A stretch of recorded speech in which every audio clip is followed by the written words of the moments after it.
Well, folks, it is really a pleasure and an honor to be in the company of Dr. Alex Herrera on today's podcast. Alex is not on Twitter. He refuses to be on Twitter. He's probably a wiser man than me, actually. But I'm taping this episode literally on the last day of ASCO 2023. On June 6, 2023, a couple of days after Alex was shining on the plenary session on the plenary stage. Alex, welcome to Healthcare Unfiltered. Really appreciate taking time. I know how busy you are and how long it took to schedule this. So I owe you a lot, but I'm pretty sure that my listeners will be very appreciative of your time. Thank you very much for the opportunity to be here. I'm really appreciative and excited to chat with you and really looking forward to it. It's a tremendous opportunity that I had, and I'm grateful for it and happy to share about the experience. This is Alex Herrera Unplugged. That's probably a better one, right? I don't know about that. And by the way, we have to do this mandatory picture right here. Okay, look in the camera right here. There you go, right here. The nice thing about my podcast, Alex, it's completely unfiltered. Like, you literally can say anything you want. I'm not kidding. Like, that might be problematic with me. No, it's totally fine. In fact, when I was in 8th grade, I won. They have these superlatives when you're graduating from high school or middle school. I won the Foot in the Mouth Award in 8th grade. So just be careful about unfiltered. Yeah, I love it. I'll get more clicks. I've known you for a long time through the lymphoma world, but probably not everybody who is listening or watching does. Tell us a little about your upbringing and how did you decide to become an oncologist? How much time do we have? No, I'm kidding. So I grew up in Miami. I'm of Cuban descent. My mom came to the United States from Cuba when she was 8 years old. Her dad and uncles and were all kind of political prisoners after the Cuban Revolution, and so she kind of left with her siblings and actually got separated from my grandmother, her mom. So she was basically in foster homes growing up in Miami. Ultimately she met my dad in high school. My dad's from Puerto Rico. He was born in Puerto Rico. His mom's from Ecuador. My grandfather on my dad's side is Cuban also. So they met in high school, and I might have been a prom baby. I was born when they were 19 in February of when they were 19. So if you go 9 months back, it kind of works out. So my parents were really young, and my mom, worked as a cocktail waitress. My dad was a car salesman. I grew up in a house of, where they were learning how to become adults too. And that was complicated at times. My dad was, he had, he was problems with substances and alcohol and things like that. He's all, recovered from all of that now, but it was at times a colorful upbringing. But growing up in Miami as a Cuban boy, I played a lot of baseball growing up and really dedicated myself to sports, and kind of that was a haven for me. And ultimately, my parents divorced. My dad moved actually back to Puerto Rico, and my mom raised my sister and I as a single mom for most of the rest of our. I think my parents divorced when I was 10, and so that was. I'm thankful to her for all the opportunity that she gave us by making sure we stayed in school, were fed, had activities, doing all the kind of. We're able to kind of keep going through. She actually got diagnosed with bipolar disorder as I was going to college, which was explained a lot probably about things that I was dealing with when I was growing up, but also was tough in and of itself. But anyways, how difficult was it for you to focus on your school? You're just like, although obviously you're still in high school, academics, you have divorced parents, and how difficult was that? you know, I, I, I was really, I mean, this is like the Cliff Notes version of my childhood, which, you know, obviously there was a lot there, but to be honest with you, I really consider myself lucky. I had a lot of family members, including my mom and dad, actually, who loved me very much. And we didn't have a lot.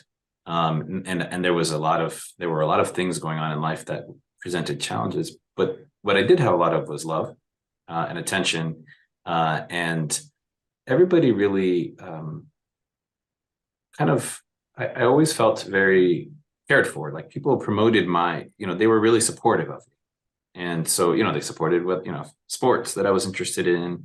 They recognized that, I liked school, and so they wanted, they understood that that was a priority. So I think even though life was a bit hectic and that's hard to focus on things, I did feel loved and didn't always feel that chaos around me. I was able to sometimes shelter myself from that. So that was fortunate. It took me a while to really, truly, I did well in school, but I didn't really fully apply myself, I would say, until I got to high school.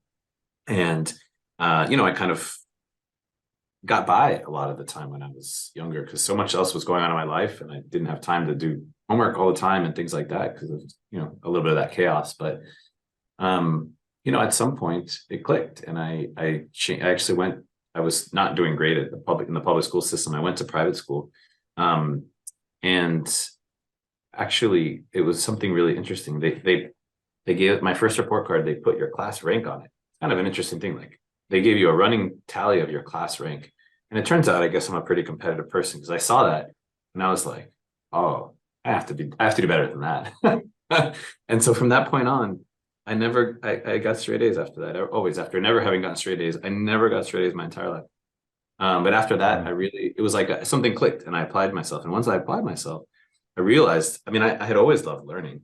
But then one of my uncle who I was really close to, he saw that, there was, I guess that there was potential for more. He actually took me on a trip when I was in college to go visit colleges, up in the Northeast and go to Ivy League schools and things like that, which I was content to I figured I would go to college, but I was excited about going to state school which was great state schools in Florida.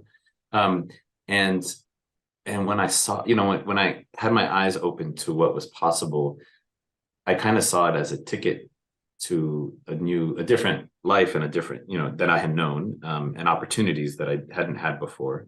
And so that all coincided with me really starting to apply myself. So anyways, to make a long story short, I decided to apply for schools up in the Northeast, Ivy League schools all around the country. And my guidance counselor in high school was like, I told him I'm going to apply early decision to Princeton. I don't even know if they have early decision anymore. The college application process is completely different. But tell me about it. I have two going to college in 2 years and I'm petrified. Yeah, it's a really changed. But I said, I'm going to apply early decision to Princeton. And he looked at me straight faced and said, I don't know why you would do that. We haven't had anybody go to that school here for 40 years and let alone rarely ever go to an Ivy League school. So I think you should readjust your expectations. And I walked out of the office and I was kind of, I was hurt. But I decided, I said, you know what, I really, I want to go for this. And if it doesn't happen, that's okay. But I ultimately, I did apply and I did get in. And so I went to Princeton, met my wife. Did you go back and tell him, hey? Well, after I got in, he was I'm so proud of you. I knew you would get in. Like that's of course. Of course he knew. Yeah. Yeah, of course. So I went to Princeton, met my wife, early in my beginning of freshman year.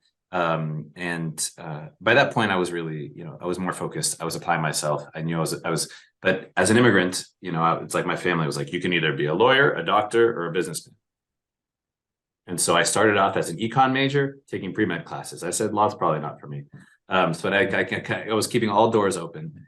But I pretty quickly I realized that I really enjoyed my pre-med requirements. I started doing experiences like shadowing in clinics. I was actually an interpreter at Princeton Medical Center, and there's actually a reasonable sized Latino population in central New Jersey, and so I got to be actually really it was really a special experience to understand how, how important language was in for people when they're communicating their medical issues, like how special it was that I spoke their language. I understood culturally, a lot about what they were going through and their culture. And so I could communicate that with the medical team. And so I had a really interesting kind of view into health equity early on. But I loved all my experiences as a pre-med and all these different kind of medical experiences that I had. I knew I wanted to do medicine. And I applied for, when I was applying for medical school, I almost had the identical experience. I went to the pre-med advising office. I'll never forget this person. I won't say her name. But I went into the office to meet with them, and I said, here's the list of schools I want to apply to, and the different tiers and all, the whole thing that we all have to go through when you're applying for medical school. And when I showed her the list of schools, and I wanted to apply to Harvard Medical School, among others, she's like, I think you need to readjust your expectations. I just don't, I'm not thinking that, I think this list, you probably need to kind of go down. This is probably more where you're at. And she kind of goes to this like other, different tier than I was kind of schools that I was interested in applying to. And that, again, that similarly, I was pretty, I was surprised or just disappointed. She actually even made the comment that like, well, but you're a minority, right? You're Hispanic. And I was like, I am. And she's like, oh, you might be okay. Which was like, oh, I couldn't, to say these things sometimes, but anyway. But so she did not want to admit it was based on merit or based on. Right. I mean, this is like, I got A's in Orgo, like whatever. Like it was such an absurd comment that she was making. But I said, okay, you know what? I appreciate I said, listen, would you support my application if I apply? And she said, look, we'll write your letters, and we'll support your applications wherever you want to apply. And I got in. Actually, I got into, of course, I applied to 20 medical schools, because then I was worried. She had me all worried that I wasn't going to get in. So I applied to, many medical schools, and, I got into many medical schools. So, again, I just think resilience and building resilience, I think is important in medicine and in academic medicine, especially. But I guess I had some early hard knocks about learning how to be resilient for many reasons, right? Based on my childhood and maybe, people not believing in me. So for viewers and listeners, which medical school did you go to, just so they know? Oh, so I went to Harvard Medical School. Well, I've never heard of that. I Googled this one. It's somewhere in Boston. This place in Boston. But yeah, so then I went to HMS. I had a great experience there. I did my residency at the Brigham Women's Hospital. I was paired, it's interesting. Like I had developed an interest in oncology and cancer medicine. So why? What happened that made you? Yeah, I guess that's a good question. So between college and medical school, I spent a year doing breast cancer research in San Francisco at UCSF, at the breast care center. I worked with a really dynamic breast surgeon. Her name was Laura Esserman. And the whole team, the whole breast cancer team there is phenomenal. Hope Rugo is part of that team. And so I had a really fantastic experience. I was doing clinical research. We were looking at biomarkers of breast cancer and DCIS, and looking at MRIs and looking at the pathology. And I said, this is the coolest to be able to, Laura Esserman was one of the first people to think about kind of tailoring therapy based on targets in breast cancer and how to do that. It was really exciting. So I fell in love with oncology through that experience. During medical school, I actually kind of continued to build on that. I had as a third year medical student, I was kind of loved I was absolutely so excited. Like I remember in biochem, like in our medical school courses, the first 2 years and all the basic science courses, I remember in biochem, actually it was Jeff Engelman, I think, was presenting on EGFR and oncogene addiction. And I'd never been in a lecture before and at school or in college and heard something like that. And I just walked straight up I never walked up to a professor afterwards. And I started asking him questions. I was like, I want to go work in your lab. I was so excited. something about it just clicked. As a third year medical student, I did this longitudinal experience for students who are interested in hem-onc, where you get paired with a patient with a diagnosis early on in the beginning of your year, and you follow them throughout the course of their diagnosis throughout the year. This was a woman with ovarian cancer, and she was, we hit it off. We were just lucky. We ended up, kind of being very, had similar senses of humor. I actually scrubbed it on her surgery. I went to her chemotherapy infusion. She got intraperitoneal chemotherapy. And I went to all her appointments. We actually did a home visit to take out the staples after her surgery, and I got to meet her family. They baked us cookies. It was just like this. That's actually a pretty cool program. That is, I'm not aware of a lot of schools doing that. That's really cool. It was spectacular. The appreciation that I gained for the longitudinal experience of a cancer patient, and what role the provider can play in that, was, I think that was probably the thing that clinched my interest in oncology, that bond and the intensity of that relationship. It's this intensity based on, obviously, this hugely traumatic and life-threatening thing that somebody's going through. They're facing their mortality, and you're guiding them through that. But you're also, so it's just the trust that you build in that relationship, that I felt like I was able to do, that came naturally. I thought was really special. It's like sometimes in life things click, like you just realize something fits. So you can do something and it feels fulfilling and it's exciting. And I loved it. I thought that was just, it was a really special experience. So that kind of clinched my interest in hem-onc. I dabbled a little bit in infectious diseases. I lived in Africa for a year doing HIV and TB research because I was also interested in global health.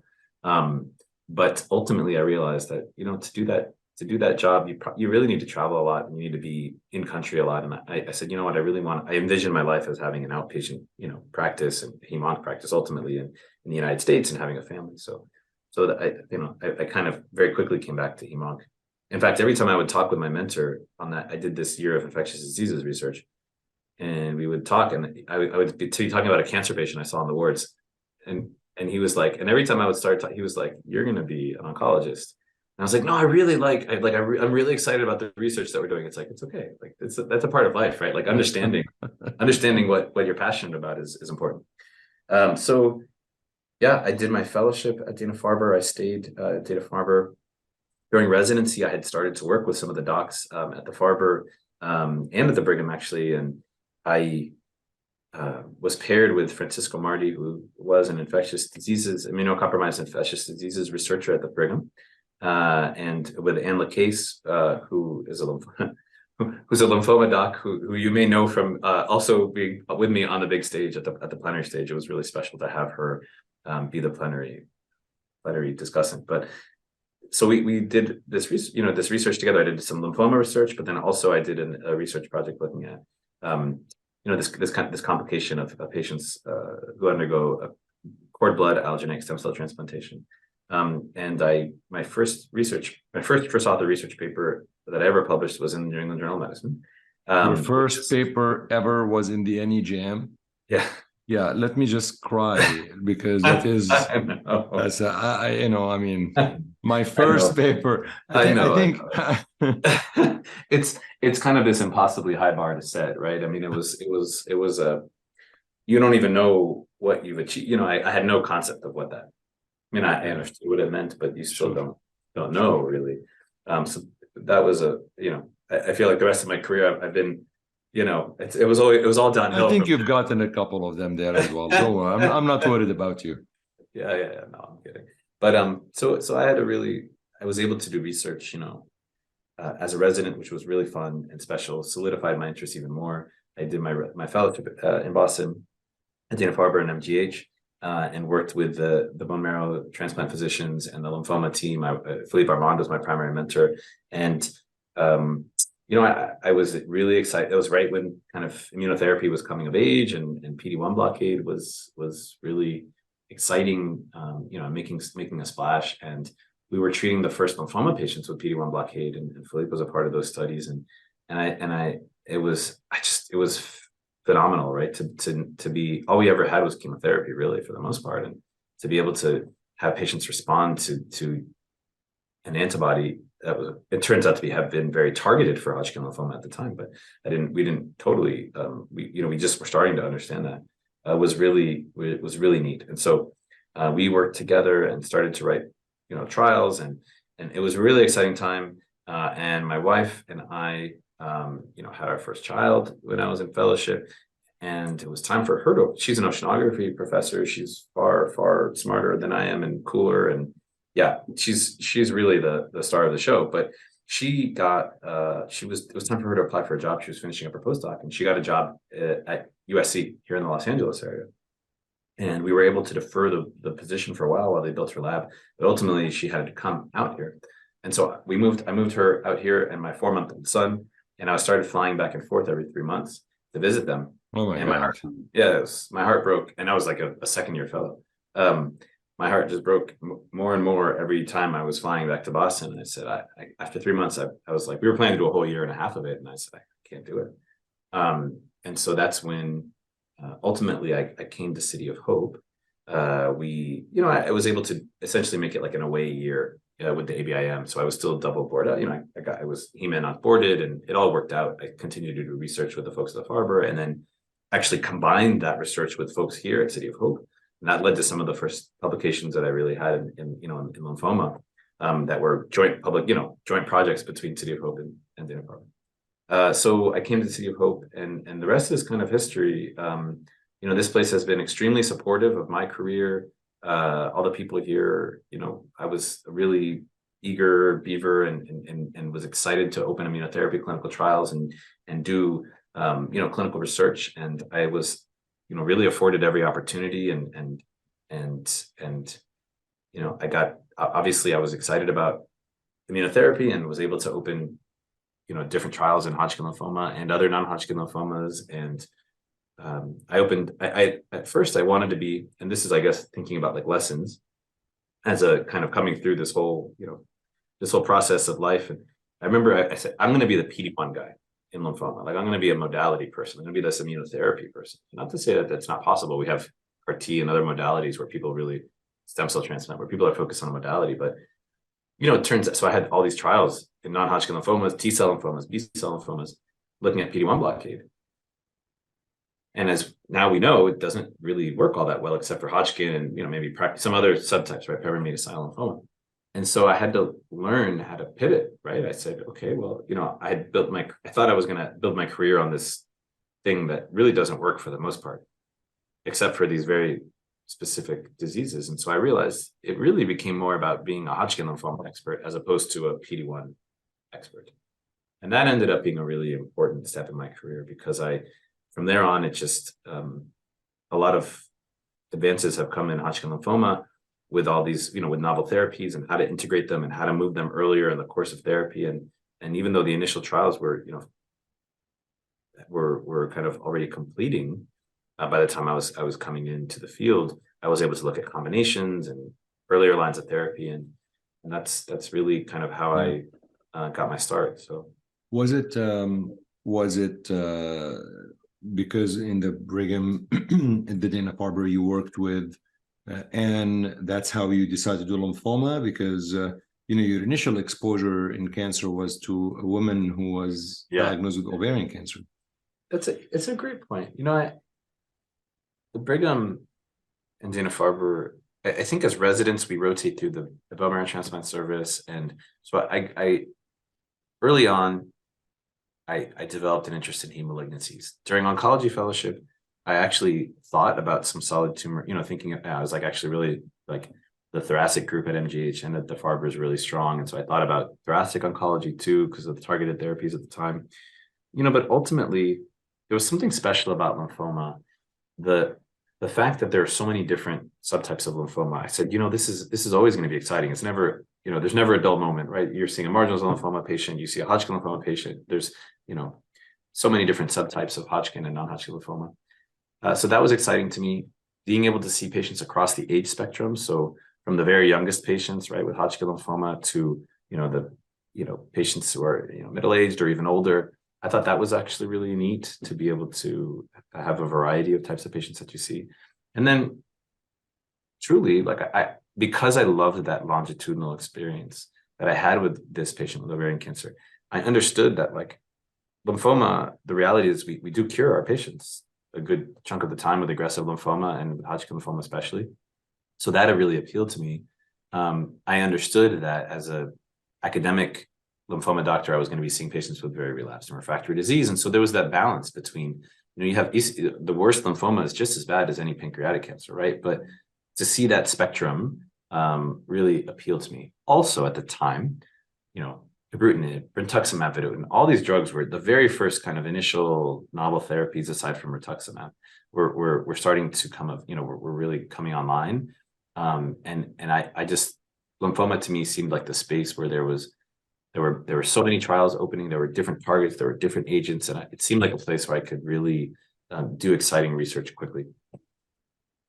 And Alex, something happened in 2019. We're taping this in 2023. 4 years ago, something happened that was probably life-changing to you. Do you want to take us through what happened to you?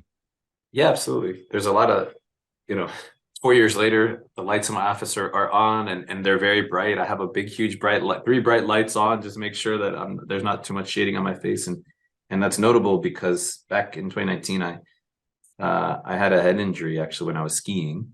It was just unfortunate. It was a freak thing. Somebody cut in front of me. I was cutting out of the way. And when I went to stop, there was an ice wall on this kind of part of this run. And I hit my head on the ice wall and I hit my head. And it wasn't such a bad bone injury that I needed to get rushed to the hospital or anything like that, but I definitely was concussed. And I had a couple of concussions earlier on when I was playing sports a year earlier in my life. And so I knew what it felt like. But what I didn't do was take any time to break and let myself heal. And I just pushed right through. I went back home, from skiing. I went to work the next day. I gave 3 talks, I think, that week. I flew to Italy to give a talk. Jet lag's it's definitely not good for a concussion.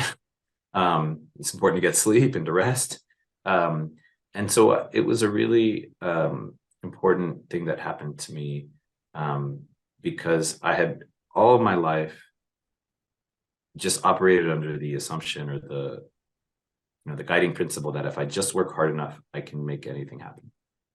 Right? You tell me I can't do it, I'm going to show you. I'm going to work hard enough to make it happen. And that doesn't work when you have a concussion or a bad concussion. So I kept on pushing through. I never fully healed. Things kept on happening. I would feel a little better, then I would do something to aggravate the symptoms. And, ultimately, by not letting myself heal, I was actually doing an interview with really bright lights, and I still wasn't totally healed yet. And I felt fine that day, but I was in front of the bright lights for maybe like 2 hours or an hour and a half. And the next day I woke up and it was like I couldn't deal with light. I woke up and I opened my eyes and it was, bright sunny morning, and I was I had to put the shades down and sit in a dark room. And sounds were really disturbing at the time. It's almost like basically I had overloaded my senses by being concussed and not really resting. Our brains recognize threats, and sounds and lights at that moment in time were a threat. And I think I didn't let myself heal and more or less developed this, a kind of a sensitization to lights and sounds, which is pretty common after, like a post-concussive syndrome. So I had to start cutting down my clinic. I was really starting to withdraw. I was in my room in the dark, for a day. I would kind of rest most of the day, and I started trying to see doctors and figure out what was going on. But to make a long story short, within the span of a few short weeks, I had to completely, more or less, stop working. I had to sign over all of my research trials to make sure that there was coverage. Obviously, people trials need coverage. There needs to be somebody, an investigator responsible. The patients needed doctors. My nurse practitioner is incredible, and she was seeing my patients and running my clinic for me for weeks. And after a while, she just said, "Listen, we need to figure this out." So I went on medical leave for a few months, and that was really hard. I had 2 talks at ASH that year, and I kept on thinking. That was still 2019, right? Yes, yeah. This was this is like December 2019 now. I kept on thinking I was going to make it to ASH. I was like, it's okay. I'm going to rest. I'm going to get better. I'm going to do it. And I couldn't. And it was right in December when I finally had to pull the trigger. And I asked my colleagues to cover for me and give the talks. And I hit absolute rock bottom. Like I couldn't play with my kids. I had to be I was wearing like headphones and earplugs inside my own house. I couldn't really go outside comfortably. I couldn't listen to music. It was completely devastating. Wow. Honestly, it's probably like oversharing, but it feels like on Zoom. I don't see all the many people, all of your followers out there listening, but I was like, Clint, I was like depressed, absolutely depressed. And I didn't know what to do. I didn't know if I'd be able to work again. I didn't know if I'd be able to be a doctor again. I didn't know if I'd be able to provide for my family or be a dad the way I would want it to be, the way I had been or wanted to be. It was really gutting. I was really struggling. And then did you see somebody? Did you see? Yeah, I saw everybody. No, like psychologist, psychiatrist. Yeah, I saw a psychiatrist. I saw a therapist. I saw multiple types of therapists. I saw, of course, I was seeing neurologists. I was seeing occupational therapy. I was seeing physical therapy to work on pupil accommodation, all these different things that, when you have a concussion, when you're dealing with light. I saw every specialist I could because I didn't feel like I could give up. And they're telling me, sometimes people in life just never recover from this, and this is the way things are. And I just couldn't accept that. I couldn't accept that was the way it was going to be. So the main thing that changed was that I just accepted that I needed help, and that I couldn't, to be honest with you, what probably happened after a while was my brain had probably healed, but I had more or less developed a phobia or like PTSD or like an anxiety around lights and sounds. And so I had to accept that part of this started to become my own. It wasn't just the organic brain injury, right? But it was kind of the psychology around it.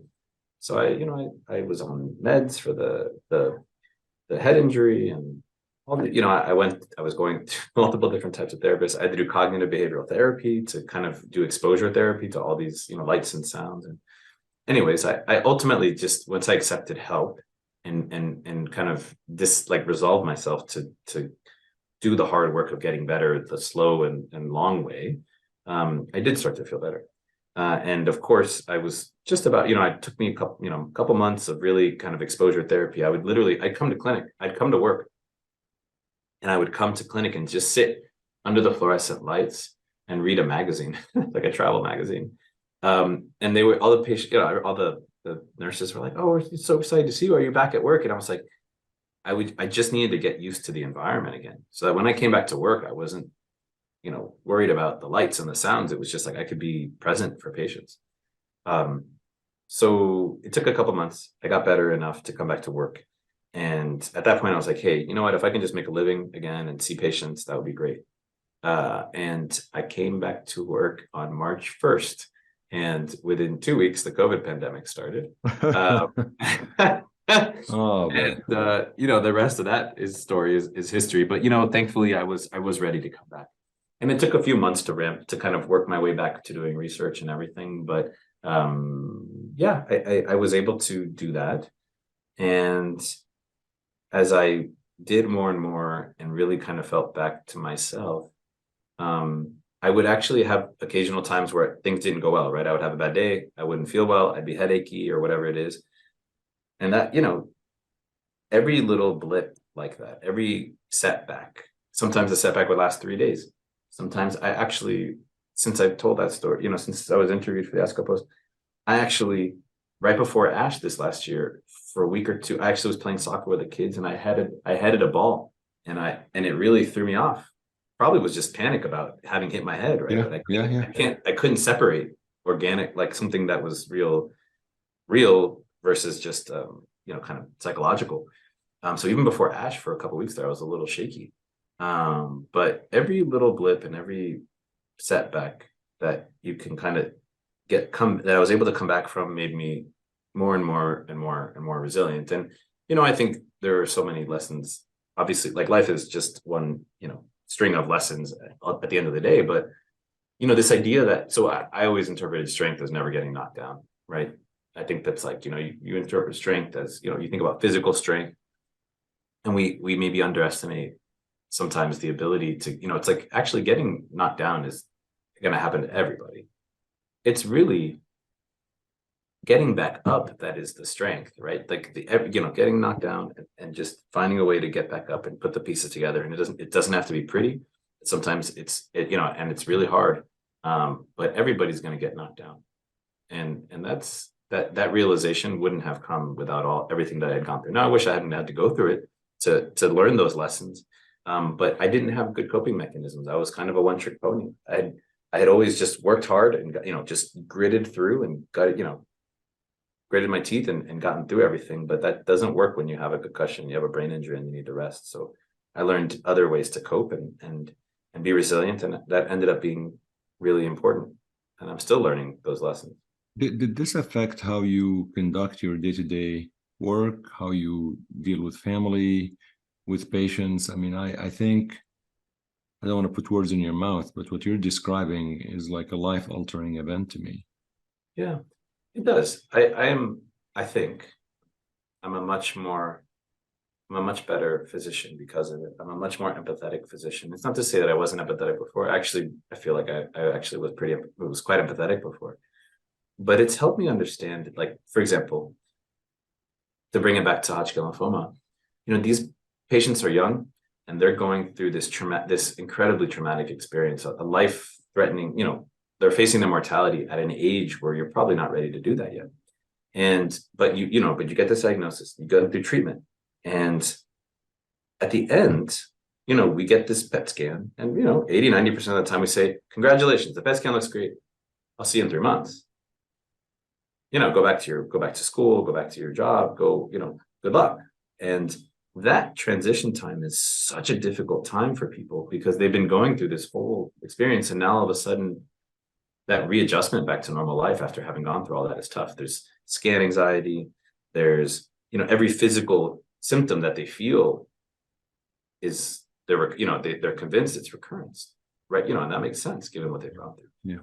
That, in a very different way, because I think thankfully I didn't have cancer, but I can relate to it because every time I saw a light or hit a head or heard a loud voice or had a headache or whatever it is, I was convinced I was going back to being in a dark room again for the rest of my life. So it's again a really different, on a different scale completely. What I had wasn't life threatening, but it was life altering to recognize, to see that. And then I would never minimize the experience of patients, but I can understand that that psychological challenge, and I can empathize with it a lot more. It hasn't. I try to be better about getting sleep. Like we were just at ASCO, and sometimes it's fun to see people and to go out to to go to meetings and that hustle and bustle is great, but sometimes I need to go home and go to sleep. I need to make sure I can rest. Maybe I'm a little more prone to having a tough time with sleep, or lack of sleep, I should say. But overall, I think I do try to be really balanced.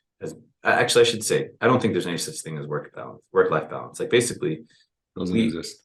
Yeah, it doesn't exist, right? So what I try to do is make time and prioritize the things that I really care about. And last year, for example, I really wanted to be there. After the pandemic, I started coaching my kids baseball. I never had the time to do it before.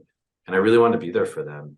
And I loved doing it. And it was a really special time for us. So I turned down a lot of talk invitations and travel invitations because I really wanted to be present. And if I'm going to do this, I'm going to do it right. And, hopefully it hasn't hurt me professionally, but I I don't think I would have done that before. I wouldn't have said, you know what, I'm going to turn down this professional opportunity to make sure I can be home to coach a team of 9-year-olds. That I don't think I would have done that before, but I'm so glad that I did it, and that I, and that I have I have this relationship with. I was able to share that with my boys as a result. Because frankly, I mean, the academic culture that we are in, it's about, getting seen, be known. So, I mean, it's just the way it is. And I'm glad that you're able to do this balance. I agree with you. There is really no work-life balance. But you returned to this ASCO as a champ, this ASCO 2023. Hey, don't be humble on me. And I know you're one of the nicest people I know, and you have a lot of humility.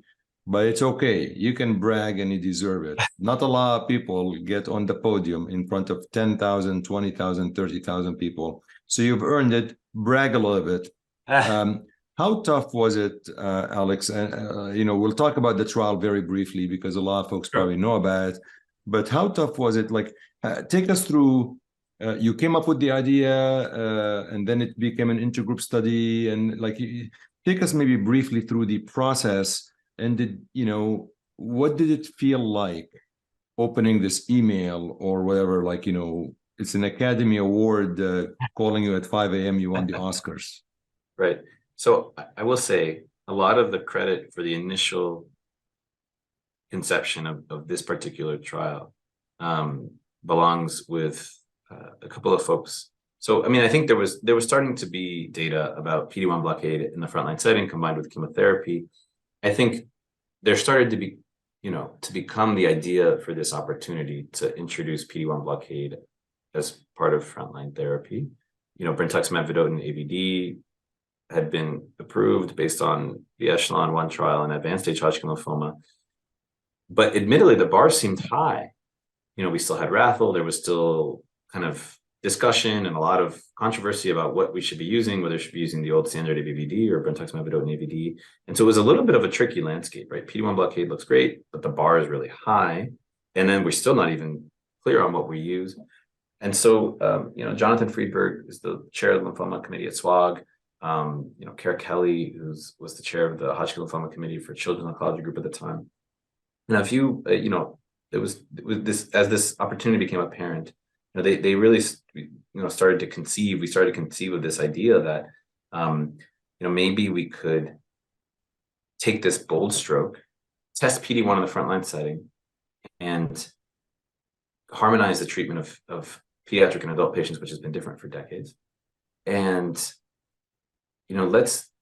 this was part of kind of the comeback of the cooperative groups, right? Like maybe there wasn't as much going on in the cooperative groups for a little while in lymphoma, but this was part of this upswing of trials that we've had.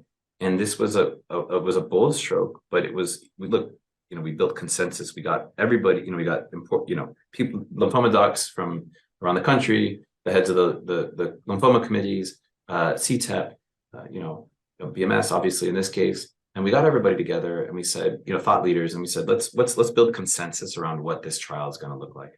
And there was a lot of discussion about whether the control arm should be ABVD or brentuximab vedotin AVD. And thankfully we chose brentuximab vedotin AVD in the end. I was just gonna tell you, actually, there are folks that I know that criticized back 100%. In the day. 100%. And I think back then, because there was still that controversy, but of course, and then there ends up being an overall survival benefit with brentuximab, obviously. So we were, you make your luck, but I think we were lucky there that we chose the right control arm. But I think, the point at the time was, listen, if we go head to head with the therapy that has the best progression-free survival that we know, leaving aside VIACOP for a second. But if we go with the strongest, the regimen with the best disease control, it's hard to be criticized for that, right? You evade this problem of having the chlorambucil obinutuzumab control arm that was used in CLL for a long time, right? And so I thought it was a really sound argument. It also made the trial really simple, just Nivo AVD versus BV AVD. We're not going to pet adapt therapy. If we had done ABVD, we would have had that pet adapted therapy. It would have been really complicated. This was simple. It's just 1-to-1 randomization, which novel drug is the best immunotherapy, the best partner for chemotherapy. So that was the kind of the way that all went down at the beginning. And I have to say, the trial, we got it off the ground extremely quickly. We were way ahead of the usual kind of NCI deadlines. We got it. We wrote the protocol. There was a lot of excitement about doing this trial. We had a lot of help from people in all the different cooperative groups. We built a really great study team that worked really well together. We were really collaborative. In my view, I think this is, in the view of others, this is kind of a model for how we can do AYA research, or just generally for how to do cooperative group research. Because from the very beginning, we said, you know what, we were collaborative. You guys are going to lead the patient-reported outcomes. That was, COG. You guys can lead the imaging outcomes. You guys will lead the cost-effectiveness analysis. You guys will do, it was like, let's all do this together. Everybody can have a stake and incentive to really be engaged in this process. Because at the end of the day, that matters. If academically, you're going to have credit, and you have a seat at the table from the beginning to really design and kind of conduct the trial. That build, that's a real team. And I think, to my knowledge, this is the largest, and correct me if I'm wrong, it is the largest prospective randomized controlled trial in the history of Hodgkin lymphoma conducted in the United States. Is that accurate? Yeah. I think in the cooperative groups, I'm trying to remember how many patients were enrolled on Echelon 1. It's probably close to Echelon. Because you had like close to 1,000 in this one, right? Like something. Yeah, we're 900. We enrolled 994, but for sure in the cooperative groups, this is the biggest Hodgkin lymphoma trial in the cooperative groups, so for sure. And you changed the standard of care, right? So in the end, we enrolled a full year ahead of schedule because it was so simple. There was so much excitement about the trial. In the community, they enrolled extremely well, and that's huge because that allowed this trial to really be representative, right? There were centers all around the country enrolling to this trial. I mean, hundreds of sites, and so that was really huge. We enrolled a full year ahead of schedule, and so we built in these interim analyses to make sure we weren't harming people, with this experimental approach. And actually, at the second interim analysis, the DSMC, the statisticians report, presented the data, sent the report to the committee, and they said there was such an imbalance in events. There was a very conservative statistical boundary that was set to show superiority at the second interim analysis. This was just 50% of the total PFS events, and it blew past that. It was floridly positive. It was a hazard ratio of 0.48, a 52% reduction in disease progression or death. And, it was incredible. So I got this. So first, it was like the call that we had met the primary endpoint. And that was, it was just. Who called you? Well, it was like the stats team spoke with Dr. Friedberg and I, with Jonathan and I. And it was like almost like nobody could believe it. We were just, I couldn't have imagined it would happen this early. We were always like, well, gosh, we expect it's a positive trial. We hope it's a positive trial. We designed this because we had equipoise and we felt like this could be a positive trial. But for it to happen this early was really a surprise, but a welcome one. So, I think in the end, especially this week, it has really crystallized for me what we did. I think to be able to cure more patients with cancer is always a privilege that we do in clinical research. Hopefully we're curing more patients, but not only to improve disease outcomes significantly, like by a good amount, we were able to reduce acute toxicities. So, brentuximab vedotin AVD has, we got to use growth factor. There's more peripheral neuropathy. There's more infections and febrile neutropenia, sepsis, and the Nivo AVD arm was better tolerated. So to improve outcomes, improve acute toxicity. And then I think for me, one of the most important parts of this trial is that, pediatric patients historically have received radiation, even with advanced stage disease, right? So stage 3 or 4 disease, they're still getting radiation to residually PET active, FDG active sites at the end of treatment, to bulky disease, to slow, kind of PET positive at interim. There was all these different criteria. But about 55% to 60% of patients would get radiation. And on this trial, less than 1% of patients got radiation. So that was really, to potentially reduce late toxic effects in this disease that disproportionately affects young people, for me was one of the most exciting things. And it's like, it kind of dawned on me when I was talking with people about it and I was able to present the data. It's like, that's all you could hope for in a trial, right? To have that trifecta of improved outcomes, reduced acute toxicity. And you had double-digit percentage points of folks over the age of 60, which is elderly Hodgkin, which is really important. Yeah. So you got an email about the plenary? Like, how did you learn about the plenary? And did you have to take a double take when you got the email? Yeah, it's interesting. So based on the timing of when this all came about, this all came around in, I guess it was February, or it was like mid-late February or March. And based on the time that this read out, it wouldn't have been appropriate to wait until ASH. You know what I mean? This is a federally funded study. We got to get this information out there. This is important for patients. We have to kind of inform the field. And so ASCO was the clear opportunity. And, we hoped it might be have that impact, but you never know. And there hasn't been a lymphoma plenary at at ASCO. I think the last one might have been rituximab, rituximab versus, R-CHOP versus CHOP, I think for DLBCL, 20 years ago. So this was really special to be able to be on the stage with incredibly, just incredible practice-changing solid tumor oncology research, but to share the stage with them was really exciting. And to bring, I felt, I don't know how you felt about it, but at ASCO this year, I felt like there was a ton of lymphoma research. The lymphoma session today was exciting. It was really impactful research. There were many folks, there were many lymphoma specialists there, and the poster session was exciting. I actually thought the presence, the impact and footprint of lymphoma at this meeting was really spectacular, actually. So you've given a lot of talks, and I want to do a time check. I know you have a hard stop, so I'm going to be very respectful of that, although I can talk to you for hours. But you've given a lot of talks, all of that stuff. You've written a lot. Were you at least a little bit nervous going on the stage of the plenary session, or were you like, hey, okay, I don't really, I'm it? I think I wouldn't be human if I didn't say that. Probably my heart rate was going a little faster, and I think it's normal to have some nerves, but I don't know. Maybe if other people this might resonate with other people, or maybe other people have experienced this, but sometimes when it's like, I knew what I was going to present, and I knew it cold.